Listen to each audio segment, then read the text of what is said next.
Amigos, muy buenas noches. Hoy es miércoles. ¿Qué día, Paul? Paul me enseña sus dos deditos en señal que es 11 de febrero del año 2015. Hoy estoy sumamente feliz, contento, alegre, porque me acompaña un gran amigo, un personaje de la política peruana, un líder del, yo diría, el único partido que existe en el Perú, un líder aprista, Wilber Bendezú Carpio. Bienvenido al programa, querido Wilber. Muchas gracias, querido Pepe, gracias por esta oportunidad y permíteme felicitarte por este programa que en estas semanas que está veo que tiene bastante éxito, bastante audiencia y privilegiados invitados que han ya desfilado por esta emisora que veo que cada día va creciendo más. Gracias, Wilber. Cuando surgió la idea de tener este programa, era con el objeto de poder conversar con personajes de nuestra clase política, pero no necesariamente para hablar sobre asuntos políticos. Lo que yo he percibido durante estos años es que al político se le conoce generalmente por los escándalos, por su actividad pública, por aquellas cosas que estamos acostumbrados a ver, digamos, día a día en los programas noticiosos. Pero muy poco se conoce el lado humano del político. ¿Cómo nace el político? ¿Cuándo se da cuenta la persona que nació para la política? Porque la política es un arte, en mi opinión, y es una construcción de una persona que está pensando siempre en el bienestar común. No como hoy, que vemos políticos que nacen de la nada, políticos que muchas veces pagan un cupo para estar en una lista en el Congreso, pero no son hombres de partido. Tú eres un hombre de partido, Wilber. ¿Cuántos años en el APRA? Y te pregunto de una vez, yo he visto una foto contigo muy jovencito, con Ángel Latorre. ¿No tendrías ni 14, 15 años? No, 17 años. 17 añitos. Fue una foto tomada en octubre de 1971, cuando yo vine de viaje con la promoción de mi colegio de Ciencias del Cusco. Porque tú eres cusqueño, no eres limeño. Cusqueño, sí. Correcto. En ese tiempo vino toda mi promoción aquí a Lima, veníamos a conocer la capital y las paradojas de la vida, ¿no? A mí me trajo, y digo a mí, diciendo que fue a toda la promoción de mi colegio, un gran señor llamado Efraín Ruiz Caro. Bien. Que tenía una posición bastante de izquierda, que era representante del gobierno militar de entonces, que era miembro inclusive, y creo que ya en ese momento tenía la dirección del Diario Expreso, que tenía a su cargo, en este caso ya un sindicato ahí que prácticamente el gobierno militar lo había tomado. Te estoy hablando del año 71 aproximadamente. Y el propósito de ese viaje era principalmente adentrarnos a nosotros los muchachos, a los escolares de ese tiempo, a los colegiales de ese tiempo, que estuvimos culminando ya la secundaria, un poco con los objetivos del gobierno revolucionario de entonces. Y habían planificado no solo traernos a Lima, sino llevarnos a conocer las experiencias de las haciendas azucareras del norte. Resulta que cuando llegamos aquí a Lima, nosotros nos alojamos en el local del sindicato de periodistas del Diario Expreso, justamente. Bien. Que estaba en ese tiempo en el Jirón Ica, en un segundo piso. Y entonces una noche, un grupo de nosotros salimos a pasear, salimos a caminar por Lima. A gironear. A gironear. En vez de ir hacia el Jirón de la Unión, nos equivocamos y nos fuimos a la Plaza Unión, ¿no?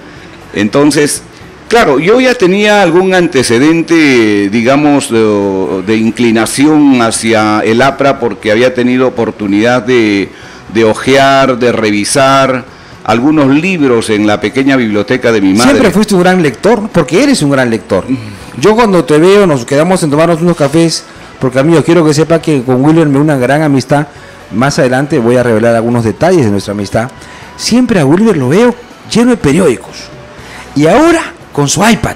lee que te lee todo el tiempo. Aunque me saltaron el iPad hace poco. Te robaron en un así restaurante, es. que yo creo que te llevé a ese restaurante. Y lamentablemente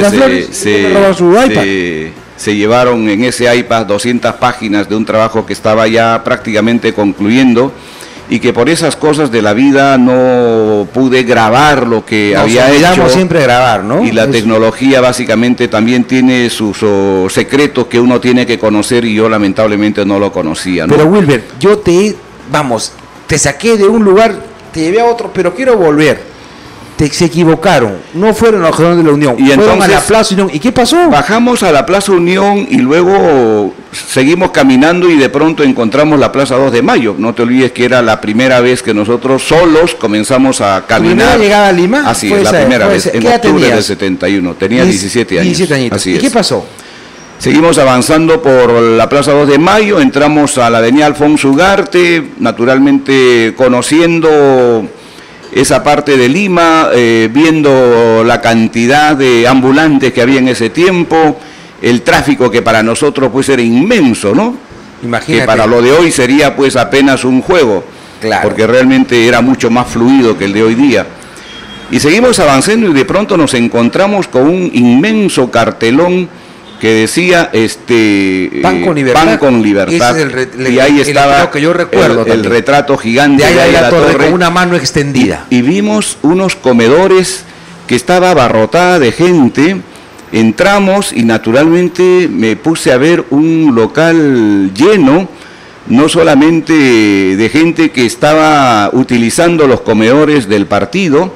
Avanzamos por la parte central del local y había ahí mesas extendidas donde había cientos de jugadores de ajedrez que estaban ahí. Claro. Nos encontramos con una clínica dental que funcionaba, que estaba también abarrotada de gente, y bajamos, encontramos un local inmenso que después conocí que era el aula magna de la Casa del Pueblo justamente, y encontramos al lado derecho una organización de niños que se llamaba Los Chicos Apristas Peruanos. La CHAP. La CHAP. Y entonces nosotros preguntamos si es que el señor ahí de la Torre asistía a ese local del partido, si es que se le podía ver, se le podía saludar, y alguien nos indicó que ahí de la Torre en ese momento estaba en el segundo piso, donde antes quedaba la jefatura, ¿no? La jefatura luego, por temas de salud de Víctor Raúl, el año 75, se estableció en el primer piso, pero en ese tiempo estaba en el segundo piso. Subimos ahí y de pronto metimos la cabeza y estaba Víctor Raúl sentado ahí al fondo. No estaba solo, había algunas personas ahí, pero vio nuestra presencia seguramente provinciana, seguramente la mirada ¿no? asustada, de sorpresa, descubriendo cosas. Entrar a un partido como el APRA, que es lo que de repente me sucedió a mí cuando tenía 13 años de edad, me impresionó pues la cabeza del búfalo, y el chavín de Huántar, y una serie de simbologías que a mí me generaron un escalofrío inusual de repente, al descubrir cómo era un partido político. Metiste tu cabecita con los amigos. Así es. Y entonces Víctor Raúl nos hizo una seña y nos hizo pasar. Correcto. Entonces entramos, pues éramos 7 escolares, más o menos 7 estudiantes del Colegio Ciencias, y naturalmente pues envueltos en nervios, estábamos saludando a un hombre que tenía tanta historia en el Perú, un hombre que representaba en esos momentos la expresión de la civilidad contra la dictadura, de un hombre que había sido perseguido, exiliado, vilipendiado, calumniado. A esa edad ya sabías un poco la historia de ahí. Yo había leído algo, ¿no? Había leído algo. Además, yo en ese tiempo era un activo militante de las luchas estudiantiles en el Cusco. Correcto. Yo había tenido a mi cargo, por ejemplo, la gran huelga de los estudiantes secundarios en ese tiempo allá, y estaba muy adherido a los grupos comunistas especialmente. Yo tenía mucha amistad, por ejemplo, con Tani Valer, no sé si te acuerdas de él, que fue diputado, claro que así me recuerdo de él. Con Manuel Góngora, que fue presidente de la Federación de Estudiantes de la Universidad del Cusco. Entonces yo, inclusive siendo escolar, siendo colegial, pasaba noches con ellos allá en la universidad cuando ellos hacían sus protestas, tomaban a veces la universidad, yo estaba al lado de ellos, ¿no? De manera que siempre tenía esa inquietud y obviamente tenía pues en ese caso siempre la intención de estar leyendo y de estar al día en las cosas, y naturalmente tenía claro conocimiento quién era Aya La Torre, ¿no? A quien en ese tiempo yo inclusive tenía pues algunas distancias, diferencias, porque me consideraba un hombre más ligado a los grupos de izquierda, a los grupos comunistas, que la representa y que luego tú descubres seguramente. Casi inclusive me vuelvo parte de la Federación del Frente de Estudiantes Revolucionarios, el famoso FER del Cusco, ¿no? Lo que recuerdo de esa época es que también existía la Federación de Estudiantes Secundarios. Bueno, eso fue claro. Producto. Lo que no recuerdo, Wilber, y ayúdame antes de entrar a que me cuentes el diálogo, tu primer diálogo que tienes con Aya de la Torre, ¿qué es lo que reclamaban los secundarios estudiantes de colegio en esa época? Porque salían a las calles. Bueno, en ese tiempo hubo más que de parte nuestra una protesta en favor hacia nosotros. Había fundamentalmente una protesta en favor de los profesores, ¿no? Ya se estaba dando los primeros pasos exactamente para constituir más tarde, que después fue aproximadamente en septiembre, octubre del año 72, donde yo también participé, estando ya en Lima, la formación del Sindicato Único de Trabajadores de la Educación Peruana, que fue el SUTE finalmente. Pero mira, cómo los chicos secundarios de la época salían a las calles. Así es, y teníamos además afinidad, teníamos estábamos muy coaligados a ellos en la lucha, en el trabajo, en el esfuerzo, ¿no? Bien, Wilber. Y así fue como esa noche llegamos al local del partido y nos encontramos con este gran personaje, ¿no? Que iba a marcar mi vida, que iba a marcar mi rumbo, que iba a marcar mi destino, y de esa noche han pasado aproximadamente ya 43 años. ¿Y qué les dijo ahí? Y aquí estoy, ¿no? Con las mismas ideas, con la misma convicción que él nos infundió. Un gran soñador del aprismo, y eso vamos a hablarlo también, pero tengo la curiosidad. Aya los llama, ¿y qué les dice? Bienvenidos, ¿de dónde son? Naturalmente, cuando le decimos que somos del Cusco, cuando le decimos que somos del Colegio Ciencias, él comienza a hablarnos casi toda la noche sobre el Cusco. Toda la noche, o sea, nos comienza a contar. ¿Cuánto tiempo con Aya? Bueno, estuvimos como hasta las 2 o 3 de la mañana. No nos movimos. 2, 3 de la mañana. No nos movimos. Y imagino que era una charla, y al poco rato riquísima. Comenzaban a llegar ya los jóvenes del partido de ese tiempo, que yo todavía obviamente no conocía, y entonces él nos iba presentando uno por uno a cada uno de los que llegaba, ¿no es cierto? Y así lo fui conociendo, pero él nos iba hablando, por ejemplo, de su paso por el Cusco en el año 18, 19, cuando estuvo allá, con la Federación de Estudiantes del Perú, la Federación de Estudiantes del Perú, el Congreso de los Estudiantes universitarios. Ahí lo nombran, Aya La Torre, presidente de la Federación de Estudiantes. Mi memoria me falla. Y cuando él también estuvo allá con su tío que fue prefecto, cuando él ve en carne propia, ¿no es cierto?, cómo era el sufrimiento de especialmente los indios allá, y él se identifica con esa lucha de toda esta gente, ¿no? Y dime, y ese pensamiento, porque una cosa es conocer a gente representativa de los movimientos de izquierda, y otra cosa es conocer a un líder internacional y un gran pensador como Aya La Torre. Tú en ese instante estabas un poco pegado hacia la izquierda y conoces a Aya La Torre.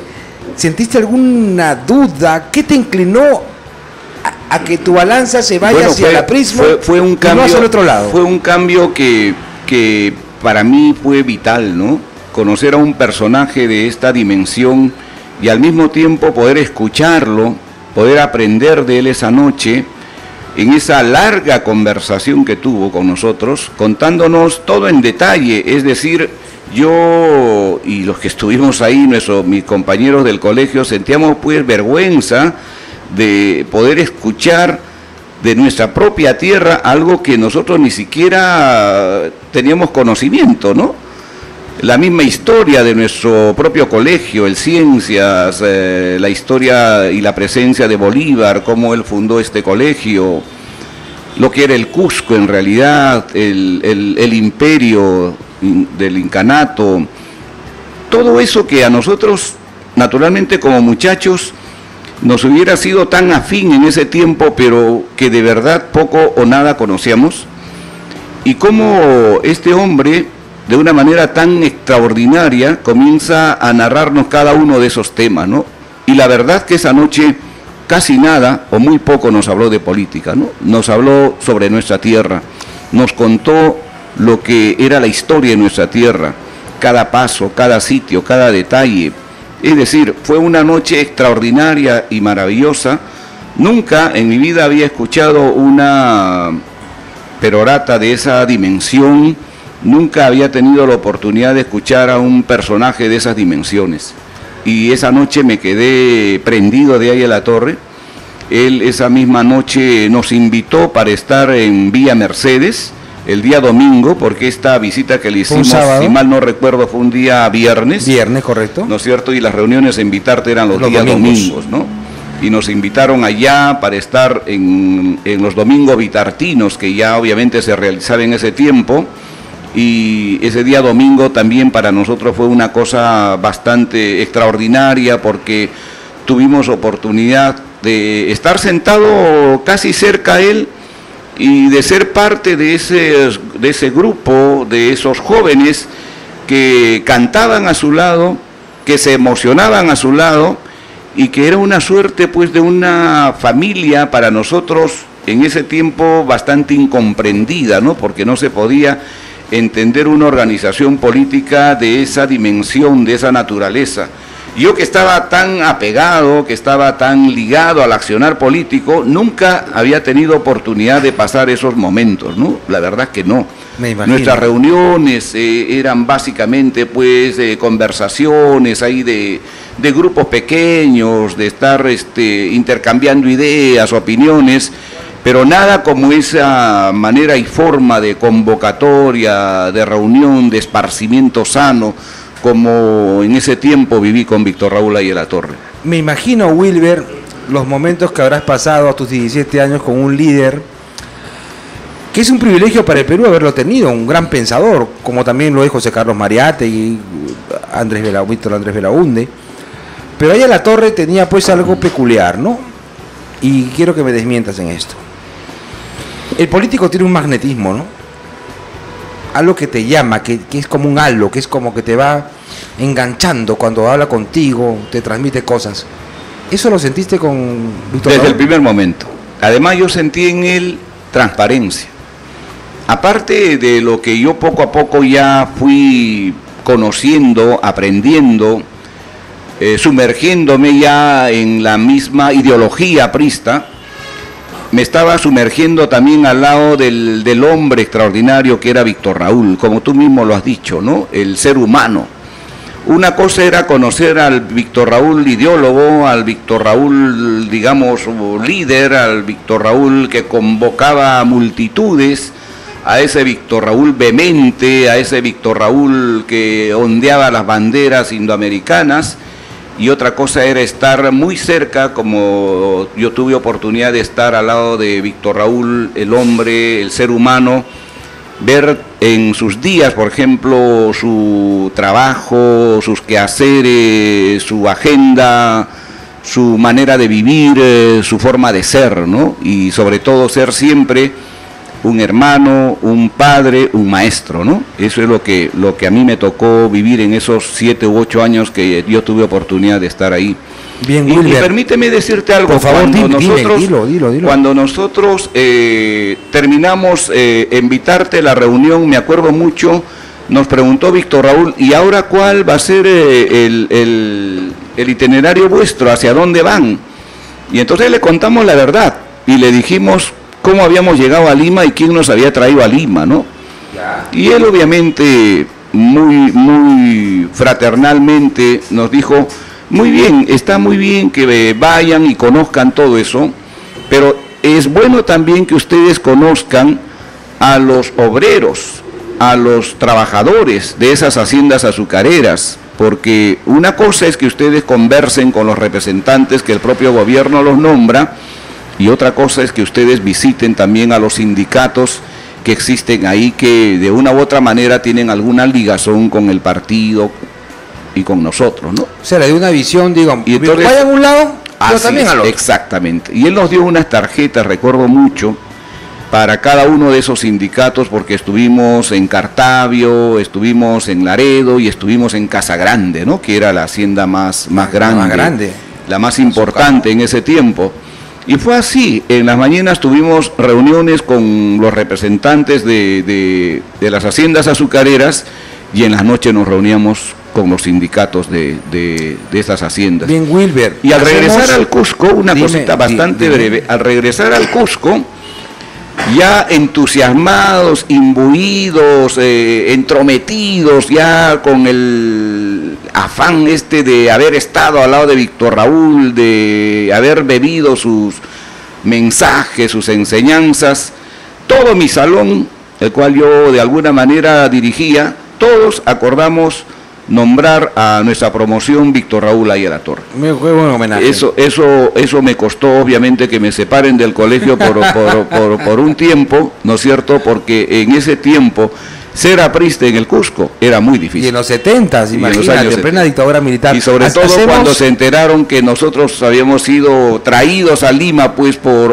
el representante del gobierno militar, que era don Efraín Ruiz Caro, que es un buen personaje, a quien luego yo lo traté mucho aquí en Lima. Bien, Wilber, hacemos la primera pausa comercial, retornamos en unos segundos con Wilber Bendezú, mi amigo. Él ha sido diputado, él ha sido secretario de la organización del Partido Aprista, él ha sido parlamentario andino, ha sido presidente del Parlamento andino. Estamos con un capazote de la política peruana. Retornamos, amigos. Gracias.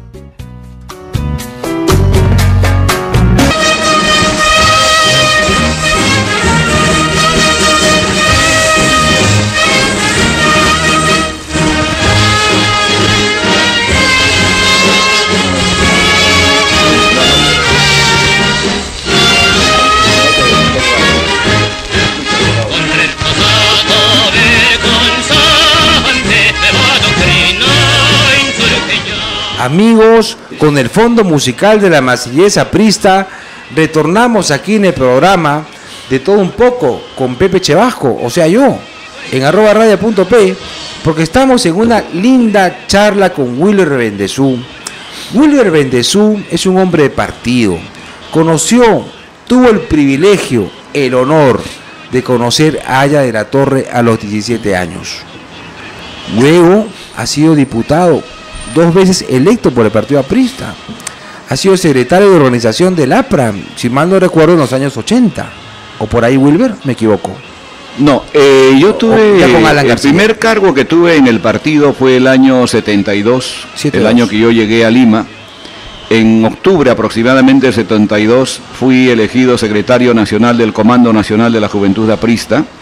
Y este cargo lo ejercí hasta... ¿Cuándo fuiste secretario de organización? El 2004. Correcto. Del 2004 una pausa, al 2007. Porque estoy presentando, pero Wilber, tengo que seguir dándote tu cargo. Entonces tú me interrumpes y no puedo. Tengo que decir que también fue parlamentario andino y fue presidente del Parlamento andino representando al Perú. Ahora sí, Wilber, continuamos con la charla. Conociste a Aya. Pusiste la promoción Aya de la Torre a tu colegio de ciencias. Del Ciencias. Que te votaron. De donde viene el famoso equipo cienciano, ¿no? Del Cienciano viene de ciencia. Ah, mira, a ver, revelador. Fue el único equipo que tuvo pues una encomiable labor en... Luego vienes a Lima. Fútbol.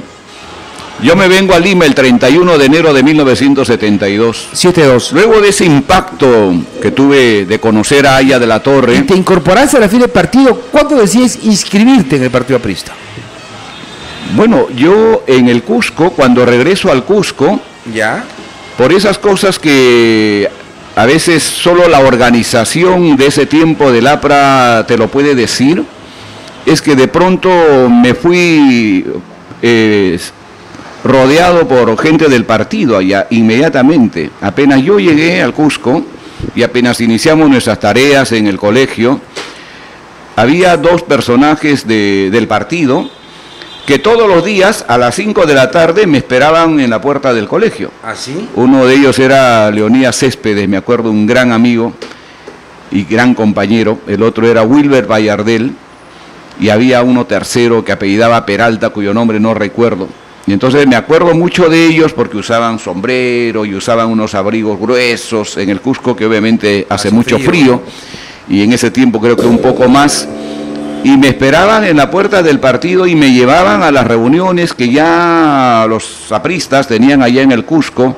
Algunas veces era en la casa de Ruperto Figueroa, que fue senador alguna vez, senador, que fue también padre de Manolo Figueroa, que fue diputado por el Cusco, o congresista por el Cusco, ya fallecido, pero que en esas épocas era pues bastante difícil hacer aprismo por la misma presencia de la dictadura militar de entonces.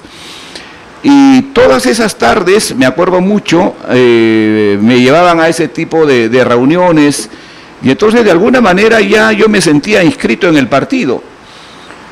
Y cuando me vengo a Lima, que fue, y la fecha me acuerdo, fue el 31 de enero de 1972, me doy cuenta llegando a Lima que no tenía dónde ir. Bien. Porque fue un viaje así, digamos, de esa juventud que a uno se le ocurre, que agarras tus maletas, te despides de tu familia, ¿no es cierto? Y además yo en el Cusco no tenía pues dónde estar finalmente, porque claro, por temas ya familiares, mi mamita había tenido ya otro compromiso, tenía otra familia. Entonces para mí era muy difícil por lo mismo que yo era, ¿no? De tener siempre independencia, de estar siempre ya muy metido en este tipo de tareas, de labores en la política. Mi padre vivía en Quillabamba, entonces yo prácticamente estaba siempre solo en el Cusco, y a estar solo en el Cusco dije prefiero estar solo en Lima, y sobre todo estar cerca a Víctor Raúl, que había sido un personaje en ese momento que me había impresionado. Cuando llego a Lima, fue justamente en la empresa Morales Moralitos, porque me vine por tierra desde el Cusco, con todo lo poco, pues, claro que sí, claro, yo no lo sabía en ese tiempo. Correcto. Entonces dije, pues, ¿dónde voy a ir? No tenía dónde ir, obviamente, había traído algunas direcciones de algunos tíos, de algunas familiares, pero la verdad sentía mucha vergüenza, ¿no? O sea, ¿cómo podía presentarme donde un familiar si es que no había avisado, y además cómo podía ir a incomodar? Pero sí sentía entusiasmo por ir al partido. Bien. Y me fui al partido. Y esa noche, ahí a la torre llegó a las 7 de la noche, me acuerdo muy bien. Inmediatamente me reconoció y me dijo, cusqueño, no me decía todavía quillabambino, sino cusqueño, ¿cómo estás? Me dijo, qué gusto de verte. Y entonces me tuvo a su lado en todas las caminatas que él hacía por el partido. Él llegaba a las 7 de la noche y comenzaba una minuciosa revisión de todos los organismos partidarios que entonces funcionaban en el local. Entraba, por ejemplo, a las academias preuniversitarias, miraba cómo estaban siendo preparados los jóvenes ahí, escuchaba un poco las clases que daban los profesores, entraba a las academias prevocacionales, iba a la escuela de enfermería, a los comedores populares, ¿no es cierto? Hacía toda una caminata, iba a la clínica dental, conversaba con los dentistas, exactamente. Y es algo que no existe hoy en los partidos políticos. Lamentablemente. Los partidos políticos no hacen proyección a la sociedad. Creen que la política es ganar una curul en el Congreso o llegar a la presidencia del Perú, pero ante los periodos que no gobiernan los partidos, tienen que hacer un trabajo de proyección social, que no existe hoy y que el APRA mantiene hoy día.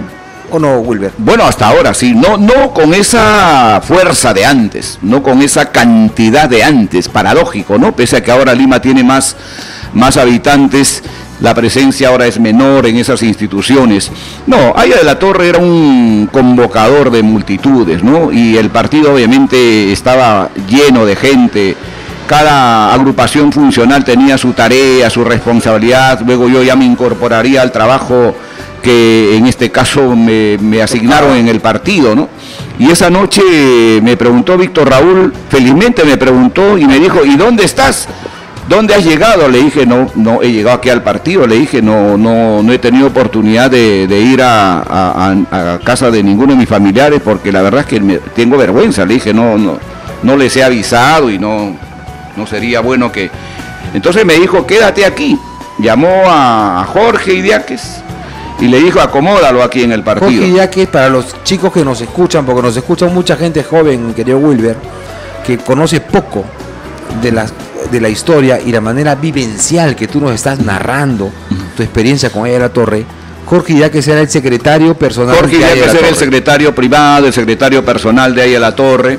era la persona que veía todos los temas relacionados y vinculados a las tareas, a las labores, a la agenda de Víctor Raúl, ¿no es cierto? Es el que además hacía las veces de chofer del vehículo que tenía Víctor Raúl. Era el hombre que en los momentos difíciles de la persecución ahí, ¿no? Lo acompañó. Y defendía, ¿no? Defendió, y además me acuerdo mucho cuando en los años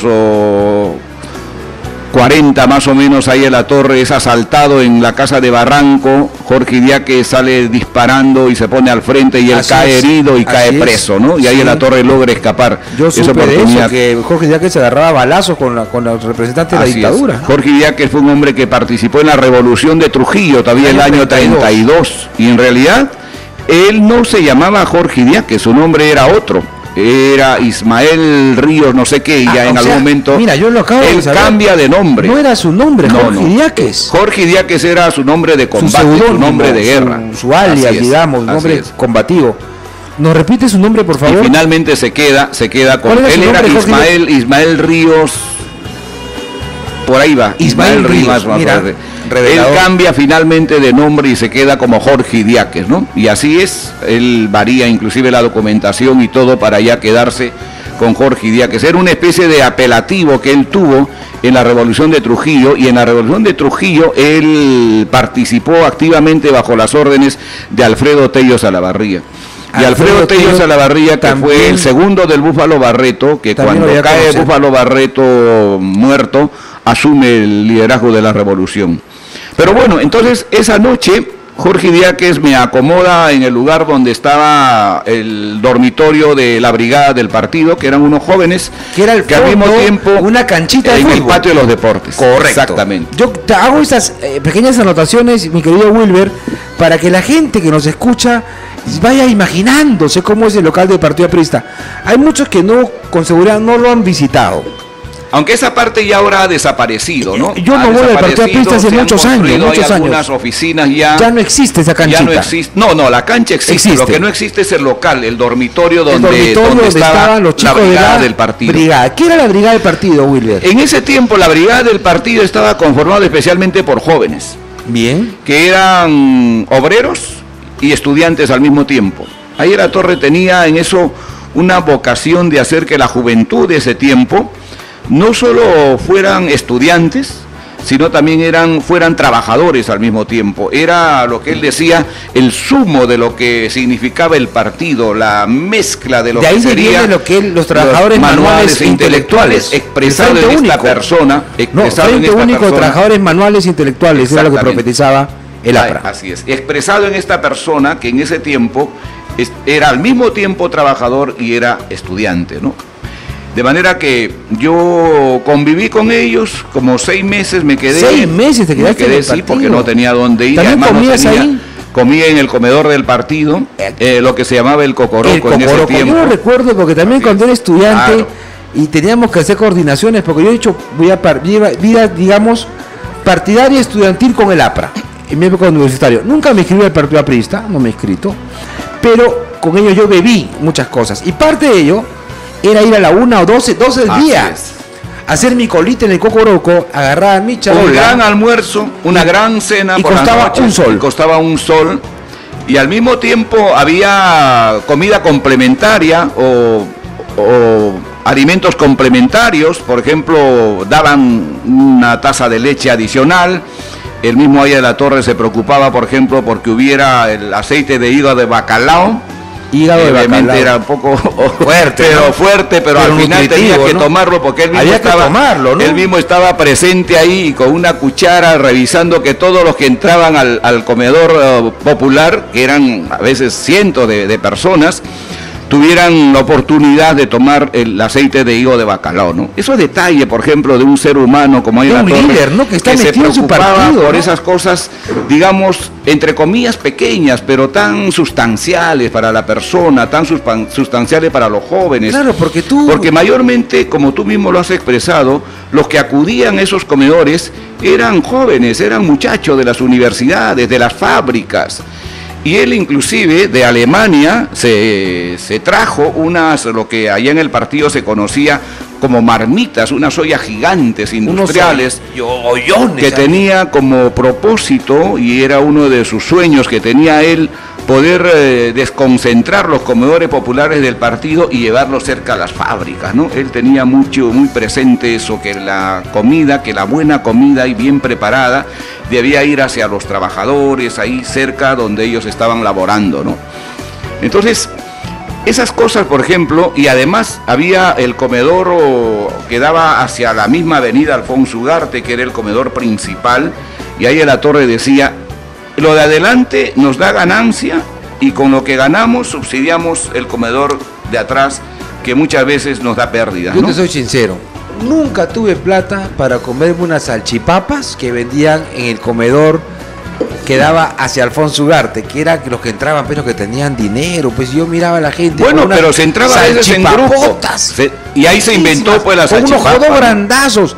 Y yo no tenía con los huevos revueltos, ¿no? Y mira, hoy me quisiera dar el tiempo de comer una salchipapa, no sé si te la Coca-Cola al lado siempre, no la Coca-Cola en ese tiempo. Yo, pues, en esa época me iba a comer mi cocoroco de azul. Pero bueno, en grupo, a veces los jóvenes, los muchachos universitarios llegaban ahí, porque de un plato podían fácilmente comer 3 o hasta 4 personas sin problema alguno. En ese restaurante, y siempre lleno de gente. Muy lleno, muy lleno. Yo desde que llegué a Lapra siempre vi un partido lleno de gente, especialmente lleno de juventud. Y a ese partido yo me integré, a ese partido yo me sumé todas las noches. Todas las noches.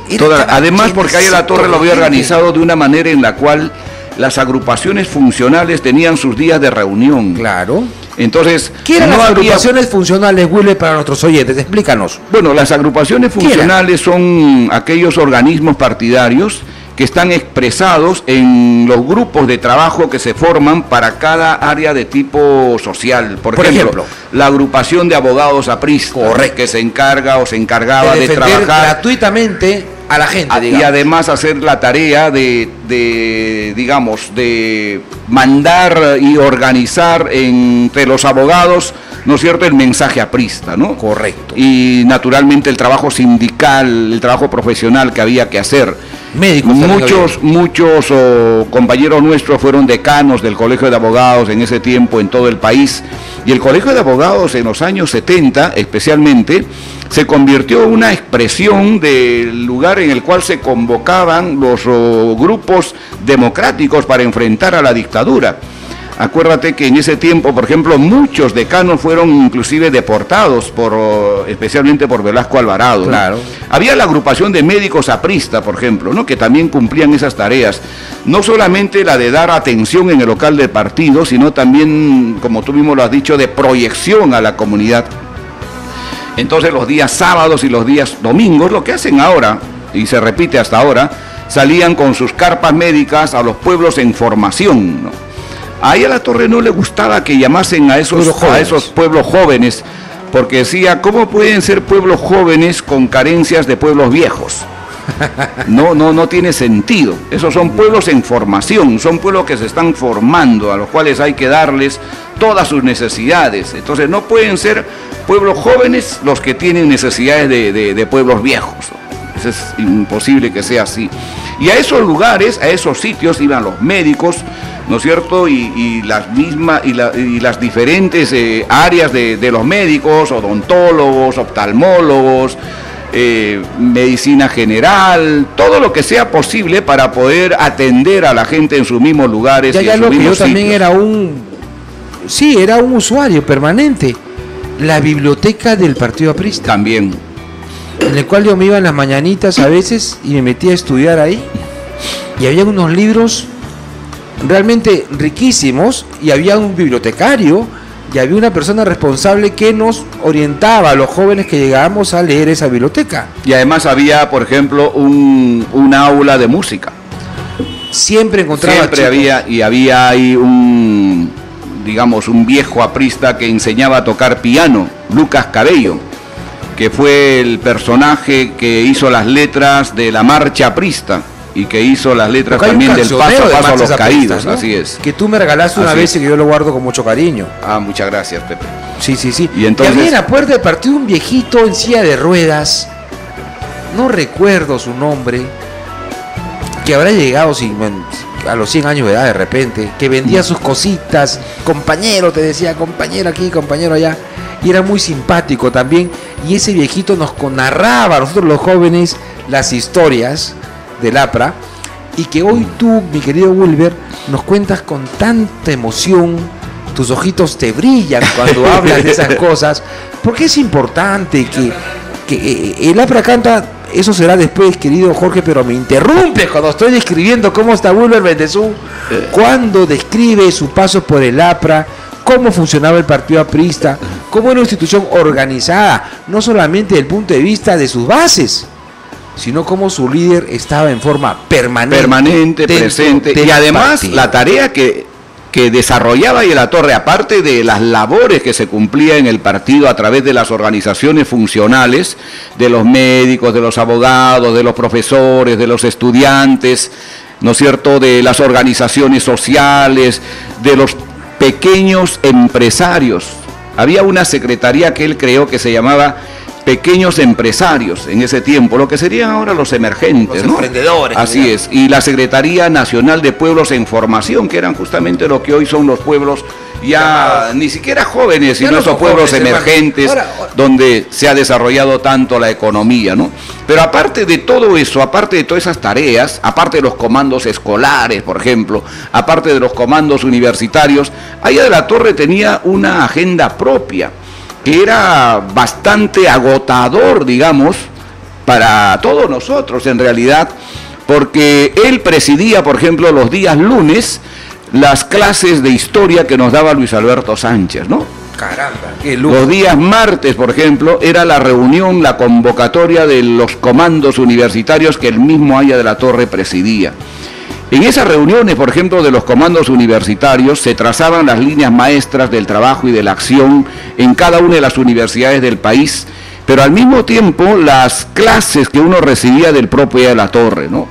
Y me acuerdo mucho que como esos días, esas clases fundamentalmente, él nos daba la responsabilidad de hacer lectura de un libro durante toda la semana, de ir a exponerlo el martes siguiente, y de armar ahí grupos encontrados en cuestionamientos de distintos temas.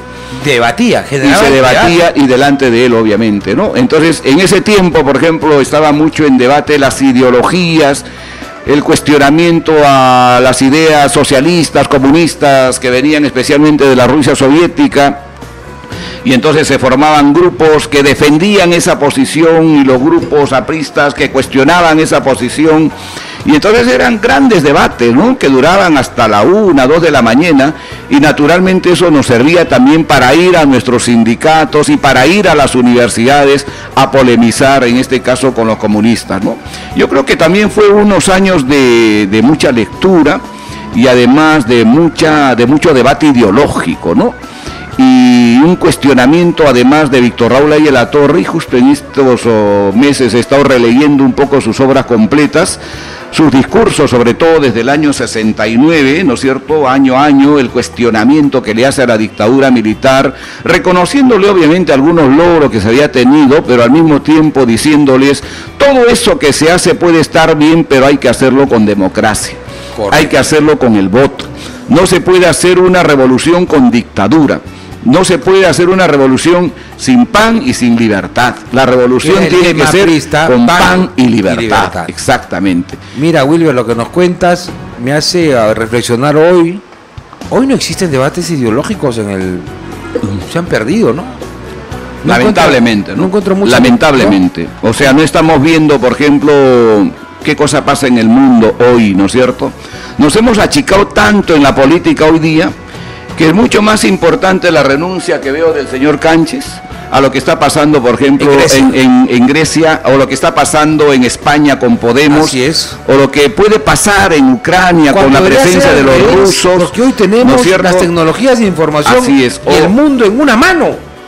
que antes no sucedía. Y lo que es esto, que a veces no nos estamos dando cuenta, pero que de una u otra manera estamos avanzando a este mundo de los bloques, por ejemplo, y nuestros jóvenes no tienen ni idea de lo que es eso, ni saben de lo que es eso, ni saben, por último, qué cosa es la Alianza del Pacífico, qué es UNASUR, qué es la CELAC, hacia dónde vamos, qué cosa significa el Parlamento Europeo, la Unión Europea.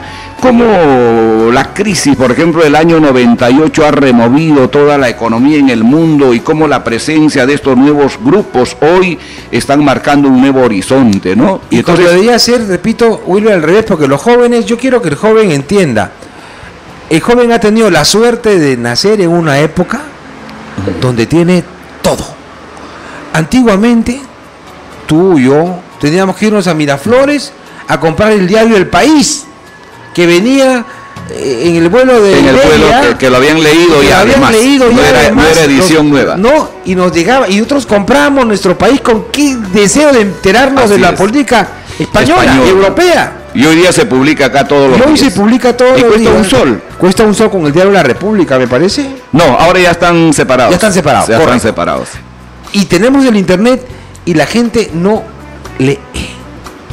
Está sumido en temas de la televisión, en la coyuntura política. Lo que pasa es que también estos sistemas rápidos de comunicación nos han achatado en todo, ¿no? Ahora tú tienes que comunicar las cosas pues en 145 palabras, ¿no? Sí, y a veces casi no dices nada, ¿no? Me pasa cuando escribo mis columnas en los diarios, igual que te ponen un parámetro y no puedes expresarte mucho, exactamente, ¿no? Exactamente, pero bueno, a lo que íbamos, ¿no? El tema de Haya de la Torre y su larga agenda y a veces para nosotros bastante difícil de cumplirla, ¿no? Los días miércoles, por ejemplo, había el Comité Ejecutivo Nacional, donde casi todos los jóvenes habíamos sido incorporados de alguna manera, ¿no? El año 69, cuando regresa Víctor Raúl, vuelve a conformar el Buró Nacional de Conjunciones. Y ahí convoca pues a Alan García, convoca a Carlos Roca, convoca a Fernando Arias, convoca a Óscar Oré, convoca a Luis Felipe Soller, por quien hoy estamos orando porque está con su salud bastante deteriorada, convoca a César Javier Vega, que ya lamentablemente ha fallecido, convoca a Roberto Venturo, convoca a otros líderes, a otros jóvenes, a Sánchez Cerro, que está por ejemplo de embajador del Perú ahora en Argentina, un gran amigo, excelente. Todos ellos conforman el Buró de Conjunciones, que era el grupo que trabajaba junto a Víctor Raúl y que al mismo tiempo él les iba asignando tareas, les iba asignando funciones y los ponía al lado de los mayores. Entonces cada uno de ellos se ubicaba, por ejemplo, detrás de Armando Villanueva, detrás de Andrés Tausen, detrás de Ramiro Prialé, detrás de Luis Felipe Las Casas, detrás de Lucho Heisen, detrás de todos estos hombres que habían tenido ya un caminar, que habían tenido una trayectoria tan larga en el país, que habían estado sumidos a veces en la clandestinidad, habían estado en el exilio, conocían todo lo que era el partido, la persecución, la cárcel, para que aprendan cómo se manejaba el partido. Porque ahí la Torre decía, nosotros no somos eternos, nosotros somos pasajeros, el partido es el que queda, y ustedes los jóvenes son los que tienen que asumir en algún momento la responsabilidad de conducir este partido. Ya crea escuela, ¿no? Así es. Y eso se hace pues con el ejemplo, ¿no? Eso no se hace en Twitter, eso no se hace en Facebook, eso no se hace por teléfono, eso se hace construyendo todos los días.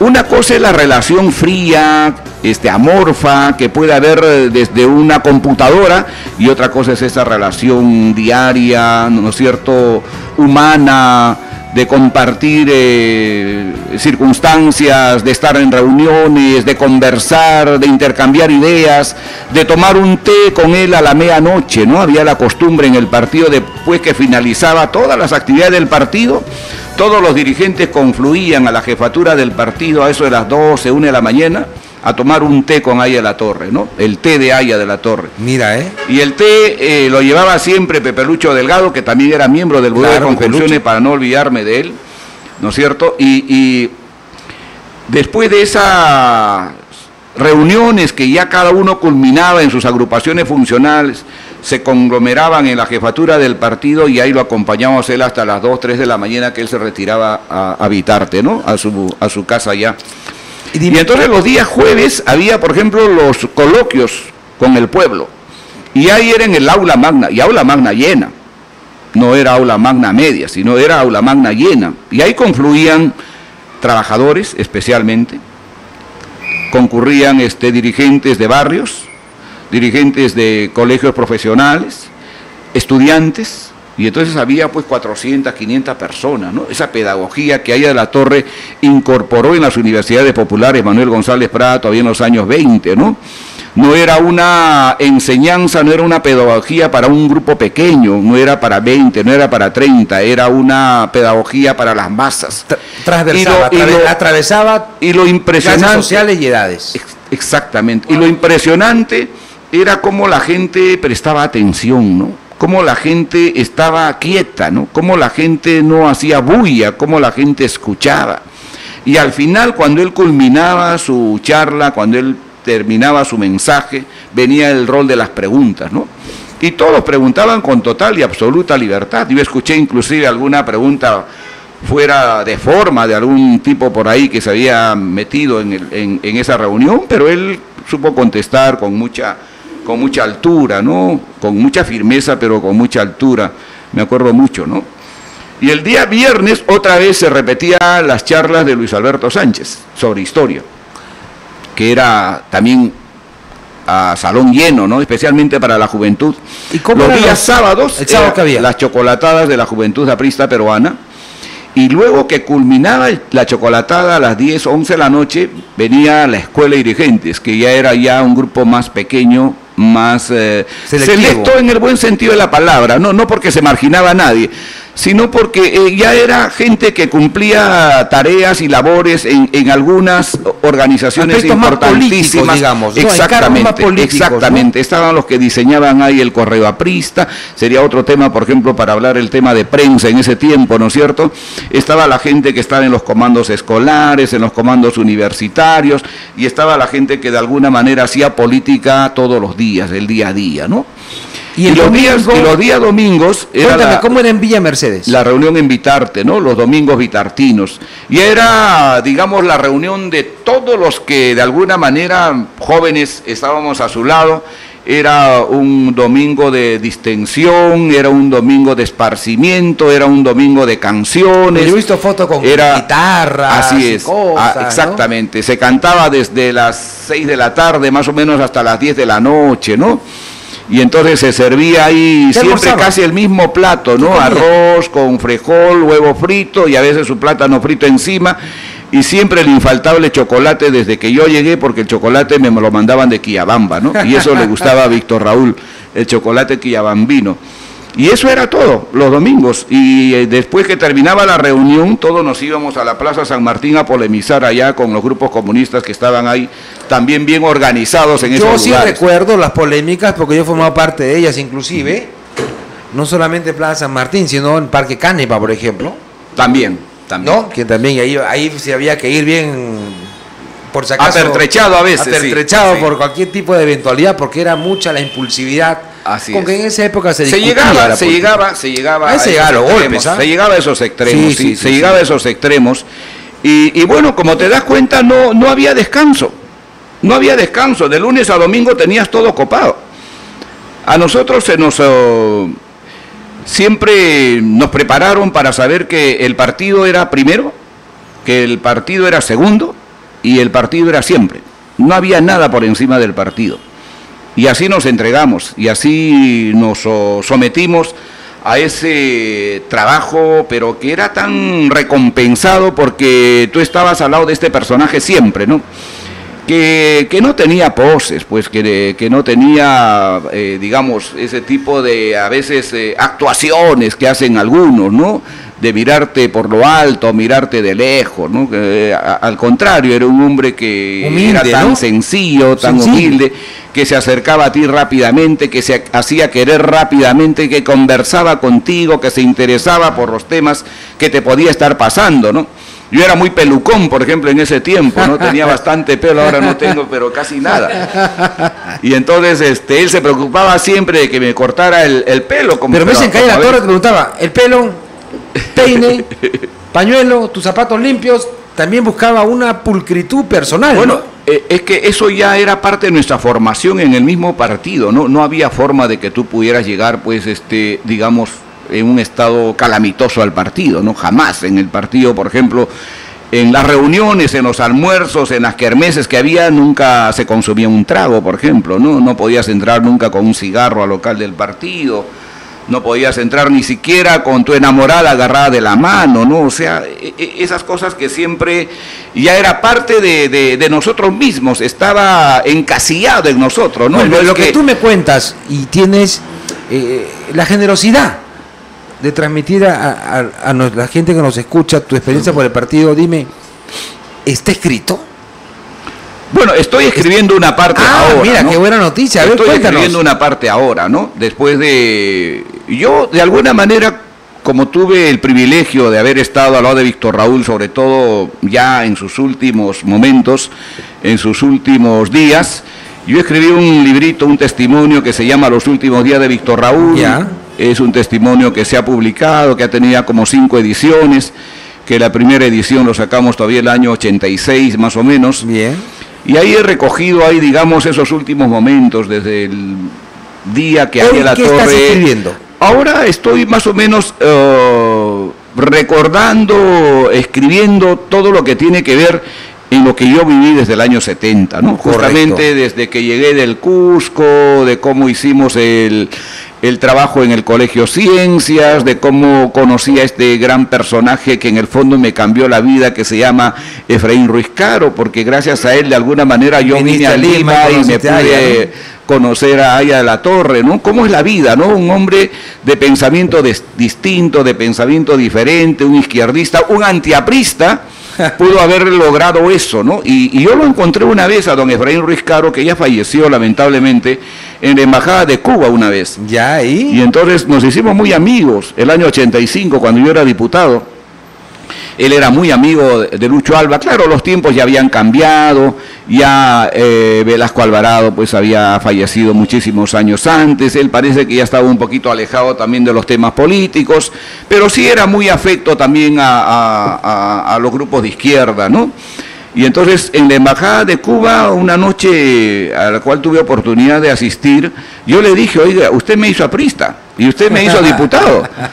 Y entonces todo el mundo se reía y yo conté la historia, pues, ¿no? Y claro, él recordaba de alguna manera, ¿no? Claro. Y entonces hicimos una gran amistad, ¿no? Además, los Ruiz Caro, pues, es una familia muy encopetada en el Cusco, ¿no? Y poderosa. Alguno ¿no? también de ellos ha sido congresista aquí en el Parlamento Unicameral. Ya. Exactamente, son propietarios, pues, de redes de hoteles y todo eso. Pero él parece que era el contestatario, que era la ovejita negra, ¿no? Pero un gran caballero. Un gran caballero. Estás haciendo este gran libro. No sé si será un gran libro, pero sí estoy recordando estas cosas. Lo que digo a los muchachos, a la gente. La teoría está en el libro, el conocimiento también. Pero lo que no está es la sabiduría. No está la parte vivencial, la experiencia.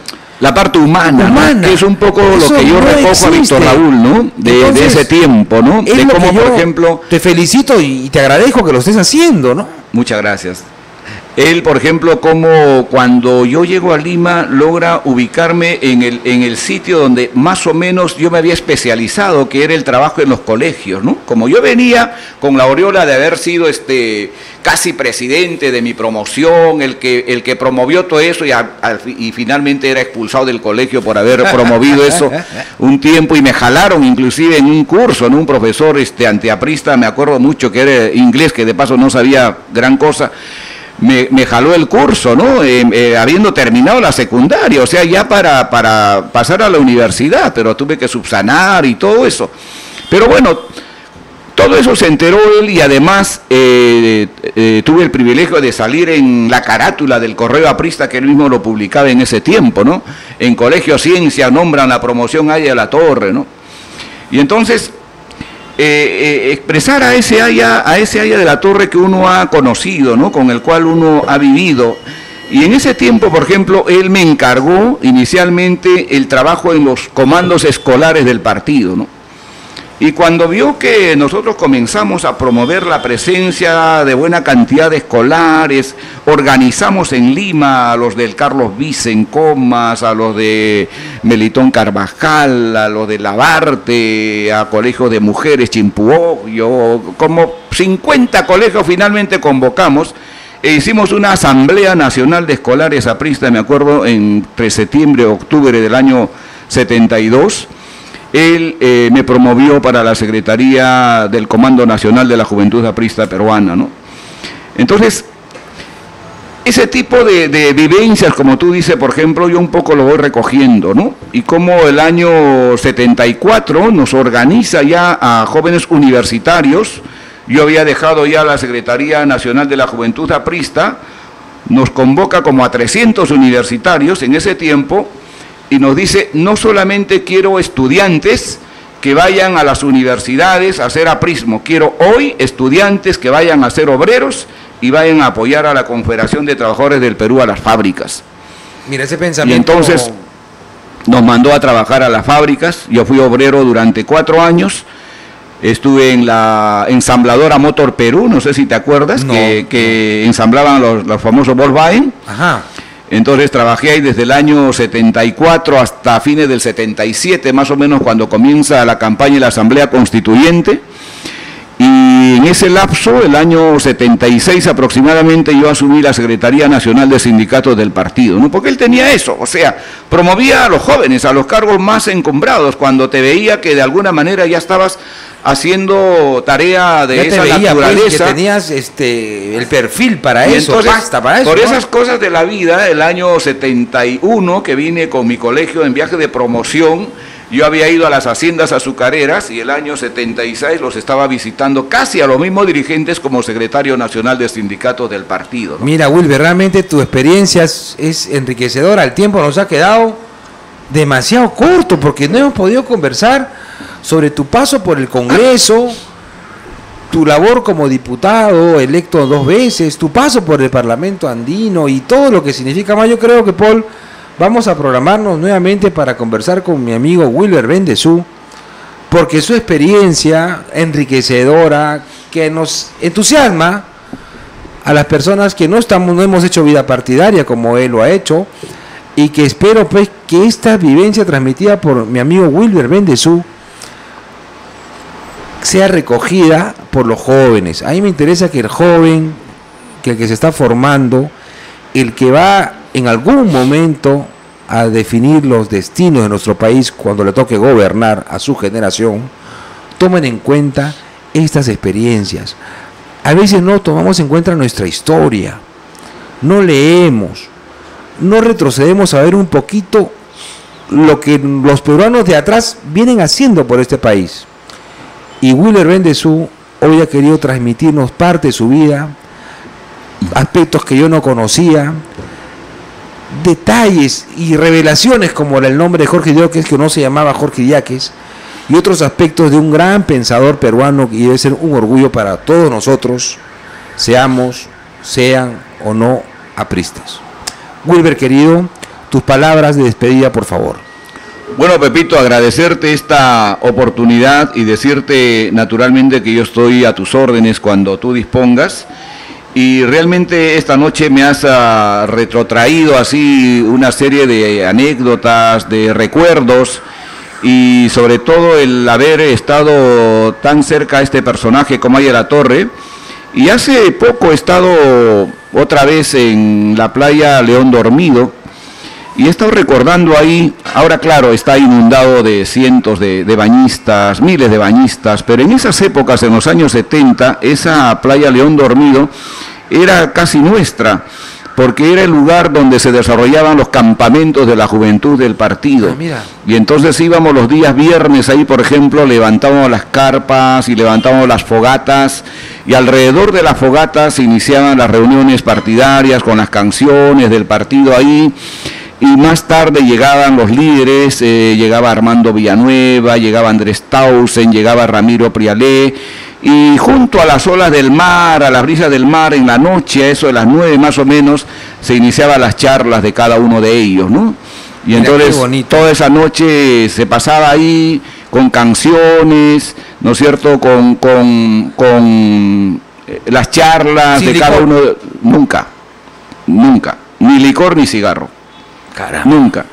Y entonces se sellaba las reuniones en la noche con un chocolate, ¿no es cierto?, o un café, o una gaseosa, el que quería, obviamente, por el intenso calor que entonces hacía, pero siempre el chocolate aprista, siempre, en el verano y en el invierno, siempre el chocolate aprista está, porque ha sido siempre la expresión de unión, de fraternidad, de calor, de calor, ¿no? Hay una simbología ahí con los días sábados, por ejemplo, al día siguiente en esa playa había los campeonatos de la juventud, de vóley, de las mujeres, ahí interdistritales, de los jóvenes, el fútbol, y en la noche otra vez al lado de la fogata, ¿no?, las charlas, la música, y el día domingo, al mediodía, llegaba ahí a la torre, a un almuerzo ya con todos nosotros, ¿no? Éramos 300, 400 muchachos, y hay los organizadores en ese tiempo, y era secretario de organización en ese tiempo, Walter Cuesta, no sé si lo has conocido. Cuestas, claro, el Chato, ¿no es cierto? Exactamente, que fue también diputado 2 veces, desde el año 80, ¿no?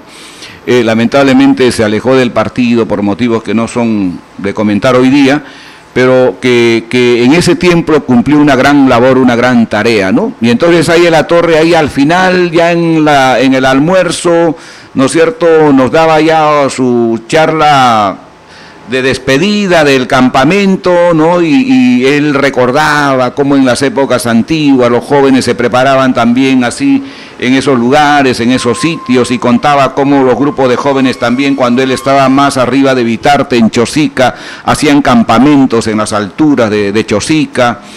De modo que era una cosa extraordinaria para nosotros, porque había una relación directa, permanente, como tú dices, con el líder del partido, ¿no? Bien, y eso, por ejemplo, me trajo mucho recuerdo hace poco que estaba allá en esa playa que está obviamente muy cambiada ahora, ¿no? Esperamos con ansia lo que estás escribiendo. Me felicito que estés hoy con nosotros, porque tu experiencia, creo que es valiosísima, tú no sabes. La magia del internet va a hacer posible que esta conversación pueda ser oída dentro de no sé cuántos cientos o decenas de años por delante. Y estoy convencido que la gente se va a preguntar qué suerte que tuvo Wilber Bendezú en poder conocer a un Haya de la Torre, convivir con él y sobre todo darnos la satisfacción de que lo pueda transmitir en una obra literaria que la esperamos con ansia para conocer tu vida con Haya de la Torre y cómo era este gran personaje de la política peruana. Despedimos a Wilber Bendezú con un hasta luego. No lo hemos hecho cantar hoy porque él canta muy bien. Él creó el APRA Canta, repartía sus cancioneros, andaba con su guitarra y con la gente, con su zampoña, con su tambor y esas cosas, e iba a darle a los comités apristas esa alegría y llevar el mensaje del aprismo mediante las canciones. Wilber, queda pendiente tu canción, que nos cantes acá, queda pendiente que vengas a una segunda charla con Pepe Chevasco en @radio.p y te despedimos con un fuerte aplauso. ¡Bravo! Muchas gracias. Gracias, Pepito.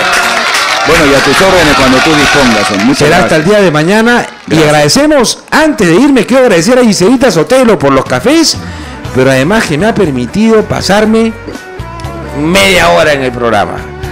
Gracias, Giselita. Hasta mañana. Buenas noches. Gracias.